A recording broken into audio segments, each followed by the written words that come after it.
மிதுன ராசி அன்பர்களுக்கு ராசிநாதன் மற்றும் சூரியன் இருவருமே ராசிக்கு 7ஆம் இடத்துல இருந்து இந்த வாரம் தொடங்குகின்றது.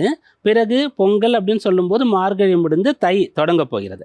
அது எதை வைத்துன்னு சொன்னால் சூரியனுடைய சஞ்சாரத்தை அடிப்படையாக வைத்து தான்.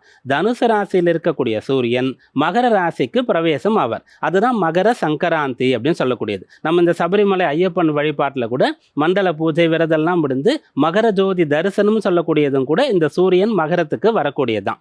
அந்த சூரியன் அந்த மகர ராசிக்கு வரும்போது உங்களுடைய ராசிக்கு அது 8ஆம் இடமாக மாறுகின்றது. அதனால எப்போதும் இருக்கக்கூடியதை விட இன்னமும் சமயோசிதமாக இருக்கணும், இன்னமும் சாமர்த்தியமாக இருக்கணும், இன்னமும் கட்டுப்பாட்டை நீங்கள் கொண்டிருக்கணும். குறிப்பாக ஆரோக்கியத்தில் நீங்கள் கவனம் கொள்ளணும். 6ஆம் இடம்னு சொல்லக்கூடிய இடத்திற்கு அதிபதியாக செவ்வாய் இருக்காரு.